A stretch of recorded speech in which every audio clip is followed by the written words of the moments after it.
लक्ष्य 20.0 बैच जो कि बिल्कुल फ्री है।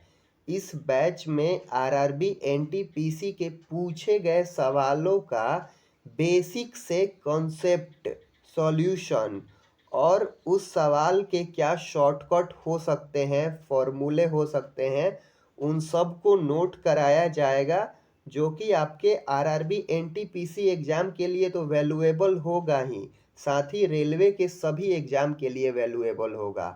तो आप लोग इस बैच को पूरा अच्छे से देखना, क्योंकि आप यहाँ से बहुत ही कुछ सीखने वाले हो।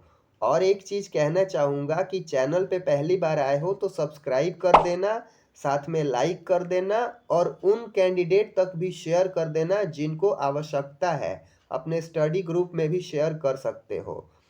तो आज का ये क्लास शुरू करते हैं। सबसे पहले मैं बता दूं कि कोई भी क्वेश्चन को सॉल्व करने से पहले मैं उसके कॉन्सेप्ट के बारे में बताऊंगा कि उसका क्या कॉन्सेप्ट होगा, बिल्कुल बेसिक से। फिर सॉल्यूशन करेंगे और फिर उसका फास्ट अप्रोच कि एग्ज़ाम में कैसे सॉल्व इसको करना है। तो ओवरऑल आप बहुत ही बेहतरीन चीज़ सीखने वाले हो। ये मत सोचना कि अगर फ्री में है तो इसका कोई वैल्यू नहीं होगा। अगले क्वेश्चन की बात करते हैं। ये क्वेश्चन आरआरबी एनटीपीसी में पूछा गया था, लेकिन ये सवाल एसएससी सीजीएल में भी पूछा जाता है और बहुत ही आसान सवाल है। तो यहाँ पे ये दिया हुआ है और इसका वैल्यू फाइंड करना है। तो हम इसको ऐसे लिख सकते हैं क्या, x square plus 1 equal 4x, ऐसे लिख सकते हैं।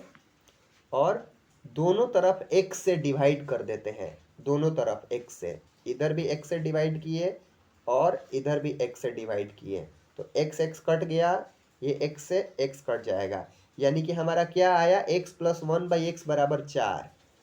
हमारा जो वैल्यू आया था x प्लस 1/x बराबर 4। अब हम बोथ साइड स्क्वायरिंग कर देंगे, बोथ साइड स्क्वायरिंग कर देंगे। तो बोथ साइड स्क्वायरिंग करेंगे तो हमारा बचेगा x square plus 1/x square और प्लस 2ab, 2x इंटू 1/x, तो x x कट जाएगा तो +2 ही हम लिखते हैं और बराबर 16। और ये 2 जब इधर जाएगा तो 16 में से 2 गया 14, यानी कि x square plus 1/x square का ही वैल्यू पूछ रहा था, जो कि 14 हो जाएगा। तो आप बहुत ही आसानी से इन क्वेश्चन को सॉल्व कर सकते हो। अगर आपको एग्जाम में अगर ये क्वेश्चन मिलेगा तो इस 4 को पकड़ना है और 4 का स्क्वायर 16, 16 में से 2 घटाएंगे 14। आप विद इन सेकेंड में कर पाओगे। एक बस चलती बस की दिशा में क्रमशः 3 किलोमीटर पर आवर और 5 किलोमीटर पर आवर की चाल से चल रहे दो व्यक्तियों को पार करती है। बस पहले व्यक्ति को 10 सेकेंड में और दूसरे व्यक्ति को 11 सेकेंड में पार करती है। मैं यहाँ पे दिखा देता हूँ, 11 सेकेंड में पार करती है, तो बस की चाल क्या है। तो बहुत ही आसान क्वेश्चन है, देखने में बड़ा लग रहा है बट बहुत ही सिंपल क्वेश्चन है। जरा सा इस क्वेश्चन को समझ लीजिए कि एक आदमी है इधर 3 किलोमीटर पर आवर की स्पीड से जा रहा है और एक और आदमी है इधर जो कि 5 किलोमीटर पर आवर की स्पीड से जा रहा है, और इधर ही एक बस आ रही है जो पहले आदमी को 10 सेकेंड में पार कर जाती है और दूसरे आदमी को 11 सेकेंड में पार कर जाती है। तो बस का स्पीड बताना है। आप क्वेश्चन समझ गए होंगे। तो अब कॉन्सेप्ट की बात करते हैं। अगर मान लीजिए कि दो बस है, एक बस 40 के स्पीड से चल रहा है और एक बस इसी डायरेक्शन में 60 के स्पीड से चल रहा है, तो इस वाले बस का रिलेटिव स्पीड हो जाएगा 60 माइनस 40। 60 माइनस 40 यानी कि ये वाला बस 20 किलोमीटर पर आवर के स्पीड से चल रहा है, क्योंकि दोनों सेम डायरेक्शन में चल रहा है। तो एक नियम बन गया कि जब भी सेम डायरेक्शन में चलेगा तो हमें स्पीड को माइनस कर लेना है। लेकिन यही बस 60 के स्पीड से इधर चले और यही बस 40 के स्पीड से इधर चले, अपोजिट डायरेक्शन में चले, तो यहाँ पे हमें स्पीड को ऐड कर लेना होता है। तो आप नोट कर सकते हो कि सेम डायरेक्शन में दो ऑब्जेक्ट चले तो उनका रिलेटिव स्पीड माइनस हो जाता है, और अपोजिट डायरेक्शन में अगर दो ऑब्जेक्ट चले तो उनका रिलेटिव स्पीड प्लस हो जाता है। यहाँ तक आप समझ गए होंगे। एक और इसमें कॉन्सेप्ट है कि यहाँ पे 3 किलोमीटर पर आवर दिया है, यहाँ पे 10 सेकेंड दिया है। तो बहुत सारे कैंडिडेट को यूनिट चेंज करने में प्रॉब्लम होता है कि कैसे किलोमीटर पर आवर को मीटर पर सेकेंड में बदलें। तो मैं आपको सिंपल शॉर्टकट लिखवा दे रहा हूँ, आप इसको नोट कर लो। किलोमीटर पर आवर को मीटर पर सेकेंड में बदलने के लिए 5/18 से मल्टीप्लाई कराते हैं, और मीटर पर सेकेंड को किलोमीटर पर आवर में बदलने के लिए इसका उल्टा 18/5 से मल्टीप्लाई कराते हैं। आप दोनों याद रखना, ये स्पीड के लिए है। कभी भी स्पीड किलोमीटर पर आवर में है तो उसको मीटर पर सेकेंड में बदलेंगे तो 5/18 से हम मल्टीप्लाई करेंगे। अब जब आप इस क्वेश्चन के कॉन्सेप्ट को समझ लिए तो आप सेकेंडों में इस क्वेश्चन को सॉल्व कर पाओगे। आप स्क्रीन पर ध्यान से देखिए, बस का स्पीड x है और उसी डायरेक्शन में एक आदमी चल रहा है तो x-3, और किलोमीटर पर आवर है तो मीटर पर सेकेंड में बदलने के लिए 5/18, और 10 सेकेंड लग रहा है तो 10 का हम मल्टीप्लाई करा दिए। यानी कि ये पूरा टर्म क्या है, स्पीड इनटू टाइम, ये डिस्टेंस है। और ये अगले वाले, जैसे इसमें क्या होगा, 5 के स्पीड से चल रहा है तो x-5, यहाँ भी हम 5/18 का मल्टीप्लाई कराएंगे और 11 का मल्टीप्लाई कराएंगे, यहाँ पे 11 का मल्टीप्लाई कराएंगे। आप यहाँ तक समझ पाए होंगे। तो जब आप एग्जाम में सॉल्व कर रहे हो, आपको पता है, तो ये 5/18 कैंसिल हो जाएगा। अब x का जो वैल्यू आएगा वही आंसर होगा। तो बहुत आसान है, 10 में x का मल्टीप्लाई करेंगे तो 10x हो जाएगा, और 3 में मल्टीप्लाई करेंगे तो 30 हो जाएगा, और बराबर इधर 11 में x का मल्टीप्लाई कराएंगे तो 11x हो जाएगा, और -55 हो जाएगा। तो अब जब आप इधर 10x को इधर लाइएगा तो x बराबर क्या हो जाएगा, 55 - 30, यानी कि x का वैल्यू हो जाएगा 25, यानी कि x का वैल्यू 25 किलोमीटर पर आवर हो जाएगा। अगर आपको कॉन्सेप्ट पता है तो आप आसानी से विद इन सेकेंड में इन सब सवालों को सॉल्व कर पाइएगा। जैसे कि ये 5/18 नहीं आप लिखते, डायरेक्ट ये वाला लिखते आपको पता होता तो अब नेक्स्ट क्वेश्चन पे बढ़ते हैं। दूसरा क्वेश्चन है कि एक मशीन को 4800 रुपये में बेचने पर एक दुकानदार को 20% की हानि होती है। 20% का लाभ प्राप्त करने के लिए दुकानदार को उस मशीन को किस मूल्य पर बेचना चाहिए। तो इस दुकानदार ने 4800 रुपये में अपने मशीन को बेचा है जिसमें हानि हुआ है, यानी कि इस मशीन की कीमत 4800 से ज़्यादा रही होगी। बहुत सारे कैंडिडेट कंफ्यूज हो जाते हैं कि हम 80/100 लिखें कि 100/80। तो यहाँ पे आप देख रहे होंगे कि ये सेलिंग प्राइस है और प्राइस ऊपर रहा होगा, तो हम यहाँ पे 100/80 का मल्टीप्लाई कराएंगे, यानी कि 4800 मशीन का कीमत है और 100/80 का मल्टीप्लाई कराएंगे तो ये मशीन का एक्चुअल प्राइस आ गया कि मशीन इतने का रहा होगा। अब इस पे 20% का प्रॉफिट चाहिए तो 120/100 से हम मल्टीप्लाई करा देंगे। 120/100 से मल्टीप्लाई कराएंगे तो ये 100 से 100 कट जाएगा, और 80 से ये 6 बार में जाएगा, 60 बार में जाएगा, 60 बार में, और 60 गुना 120 कितना हो जाएगा, 12×6 72, यानी कि 7200 हो जाएगा इस मशीन का प्राइस। अब बढ़ते हैं अगले क्वेश्चन की ओर। ये क्वेश्चन बहुत इंटरेस्टिंग है, इसका अगर शॉर्टकट आपको पता है तो एग्जाम में बहुत आसानी से कर लोगे। किसी राशि पर 10% की दर से 2 वर्ष का चक्रवृद्धि ब्याज और साधारण ब्याज के बीच अंतर 50 रुपये है, तो राशि क्या है। तो इसमें मैं बता देता हूँ शॉर्टकट, आप इसको नोट कर सकते हो। ये सिर्फ 2 ईयर्स के लिए है, आप 2 साल वाला 3 साल वाला याद कर सकते हो। एग्जाम में 2 साल 3 साल तक के पूछे जाते हैं। बेसिक से बनाने पे थोड़ा ज़्यादा टाइम लग जाएगा, तो इसका एक डायरेक्ट शॉर्टकट मैं बता रहा हूँ। आप ऐसे करोगे तो आसानी से हो जाएगा। जैसे कि जब भी कभी चक्रवृद्धि ब्याज और साधारण ब्याज के बीच अंतर पूछे तो हमेशा मूलधन क्या होता है, मूलधन प्रिंसिपल P इक्वल क्या होता है, अंतर। आप फॉर्मूला लिख लो, अंतर और 100 में रेट का पावर T। ये शॉर्टकट है, डायरेक्ट शॉर्टकट। इस फॉर्मूला पे जो जो वैल्यू दिया हुआ है उसको पुट कर देंगे, हमारा बन जाएगा। जैसे कि यहाँ पे डिफरेंस 50 है, तो हम यहाँ पे लिखेंगे 50, हमें प्रिंसिपल निकालना है 50, 100 यहाँ पे, और रेट कितना है 10, और टाइम कितना है 2 साल, तो 2। तो 10 से 100 10 बार में जाएगा, और 10 का पावर 2 यानी कि 100, और 100 गुना 50 यानी कि 5000 इसका आंसर हो जाएगा। यानी कि आपको अगर इसका शॉर्टकट पता है तो बहुत ही आसानी से बना सकते हो।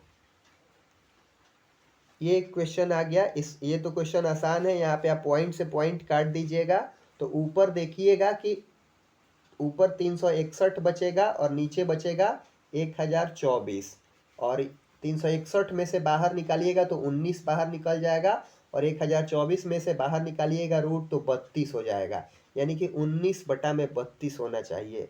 एक चीज़ और मैं आपसे कहना चाहूँगा कि आपको एटलीस्ट 1 से लेके 20 तक का स्क्वायर रूट पता होना चाहिए, तब आप विद इन सेकेंड में कर लोगे। अब नेक्स्ट क्वेश्चन है, एक हवाई जहाज 500 यात्रियों को ले जा रहा है, जिसमें से 45% पुरुष है, 20% बच्चे हैं। न्यूनतम पदों में पुरुष और महिलाओं और बच्चों की संख्या का अनुपात क्या है? इस क्वेश्चन में महिलाओं का जिक्र नहीं किया है, तो यहाँ पे आप देख लीजिए 45% पुरुष है, 20% बच्चे हैं, और 45-20, और बाकी क्या बच रहा है, 45-20 जोड़ेंगे तो हो जाएगा 65, तो यानी कि 35% महिलाएं हो जाएंगी। तो हमें इन सब से मतलब ही नहीं है, क्वेश्चन में इस 500 से कोई मतलब ही नहीं है। रेशियो पूछ रहा है तो उस 500 का कोई मतलब ही नहीं बनता है, आप ऐसे ही बना लोगे। पुरुष कितने हैं 45%, तो आप 45 लिखिए रेशियो।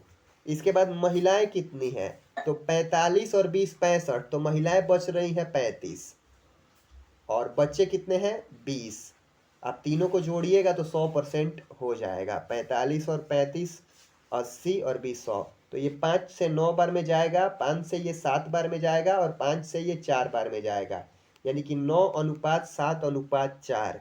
ये आप ऐसे आसानी से कर सकते हो। अगर आप 500 को लेके मल्टीप्लाई करा के अगर निकालोगे तो 500 हर बार कट जाएगा, इसलिए मैंने 500 को नहीं पिक किया है। ये क्वेश्चन हो गया। अब नेक्स्ट क्वेश्चन, शकीला एक मशीन के पुर्जे को 540 रुपए में बेचने पर 10% की हानि होती है, 10% का लाभ लेना है, तो उसे किस मूल्य पर बेचना चाहिए? ये भी क्वेश्चन आसान है, अभी आपने थोड़ी देर पहले बनाया कि 540 रुपए में बेचने पर 10% की हानि होती है, यानी कि 100/90, और कितने में बेचना चाहिए कि 10% का लाभ हो, तो 110/100। तो 100 से 100 कैंसिल हो जाएगा, और 90 से ये कितने बार में जाएगा 6 बार में जाएगा, और 110 गुना 6 कितना हो जाएगा 660, इसका राइट आंसर हो जाएगा। यानी कि विद इन सेकेंड में आप इस क्वेश्चन को सॉल्व कर सकते हो। और आप देख रहे हो कि एक ही शिफ्ट में ये दो सवाल आए हैं, एक 20% करके था, एक 10% करके था। अब आगे बढ़ते हैं। मनोविज्ञान में उत्तीर्ण होने के लिए एक छात्र को 20% अंक चाहिए, उसने 10% अंक प्राप्त किए और 20 अंकों से फेल हो गया, तो उत्तीर्ण अंक क्या है? तो आप इस सवाल को बहुत आसानी से कर सकते हो। इस सवाल को बनाने के लिए बहुत सारे तरीके हैं, बट मैं एक सबसे बेस्ट अप्रोच आपको बता रहा हूँ। 20% अंक चाहिए और उसने 10% अंक प्राप्त किए, यानी कि उसने कितना कम प्राप्त किया, डिफरेंस क्या रहा 10% का, 10% ना डिफरेंस रहा। छात्र को 20% अंक लेके आना था और उसने 10% ही अंक लाया, तो उसका डिफरेंस क्या था 10%, और 10% का वैल्यू 20 दिया हुआ है, ऑलरेडी 20 अंक से फेल हुआ। 10% का वैल्यू 20 है, तो 1% का वैल्यू कितना हो जाएगा, 1% का वैल्यू हो जाएगा 2, और 100% का वैल्यू हो जाएगा 200। आप समझ पाए, 10% का वैल्यू 20 है, तो 100% का वैल्यू 200 हो जाएगा। तो यानी कि एग्जाम में टोटल मार्क्स 200 है, लेकिन हमसे टोटल मार्क्स नहीं पूछ रहा है, उत्तीर्ण अंक पूछ रहा है। तो उत्तीर्ण अंक 20% है, तो 200 का 20% यानी कि 40 इस क्वेश्चन का राइट आंसर हो जाएगा। अब नेक्स्ट क्वेश्चन की ओर चलते हैं। वह छोटी से छोटी संख्या कौन सी है जिसे 12, 21, 35 से डिवाइड करने पर हर बार 6 रिमाइंडर प्राप्त होता है। तो हमें कुछ नहीं करना है ऐसे सवालों में, 12, 21 और 35 का एलसीएम ले लेना है। एलसीएम लोवेस्ट कॉमन मल्टीपल, और एलसीएम परफेक्ट कट जाएगा तो एलसीएम में 6 जोड़ देंगे, वही आंसर होगा। तो हम यहाँ पे 4 से देख लेते हैं, 4 से ये 3 बार में जाएगा, सॉरी 4 से तो जाएगा ही नहीं, 3 से करते हैं। 3 से ये 4 बार में जाएगा और ये 7 बार में जाएगा और ये 35। अब हम 7 से लेके जाते हैं, तो ये 7 से 1 बार में और ये 5 बार में जाएगा। तो 5 और ये 4, 5 गुना 4 20, 20 साते 140 और 140 गुना 3 420 हमारा एलसीएम हो जाएगा। तो हम जब यहाँ पे एलसीएम निकालेंगे तो हमारा एलसीएम 420 हो रहा है, यानी कि 420 परफेक्ट कट जाएगा, लेकिन 6 से, यानी कि 420 परफेक्ट कट जाएगा लेकिन 6 शेषफल बचना चाहिए, तो 6 जोड़ देंगे, यानी कि 426 इस क्वेश्चन का राइट आंसर हो जाएगा। कभी कभी क्या होता है कि एग्जाम में हम पे इतना ज़्यादा प्रेशर क्रिएट होता है कि हम क्वेश्चन को सही से नहीं पढ़ पाते हैं केयरफुली, और उसी में मिस्टेक हो जाता है। तो हमें वैसा नहीं करना है। आप यहाँ पे क्वेश्चन पढ़ पा रहे होंगे कि बस रेशियो निकालना है, लेकिन यहाँ पे किलोग्राम है और यहाँ पे ग्राम है। मेन क्वेश्चन यही है। 27 किलोग्राम का मतलब हो जाएगा 27,000 ग्राम, और 108 ग्राम इसका अनुपात पूछा जा रहा है। तो हम इसको आसानी से कर सकते हैं। 9 से काट लेते हैं, 9 से 3 बार में, और ये 0, 3 बार 0, और 9 से ये 12 बार में, और अभी भी कटेगा। 4 से कट जाएगा दोनों, 4 से ये 3 बार में, और 4 से 4 साते 28, और 2 4 5 0 0, तो 750 अनुपात 3 अभी और कटेगा। 3 से ये 250 बार में कट जाएगा, यानी 250 अनुपात 1 होगा इस क्वेश्चन का राइट आंसर।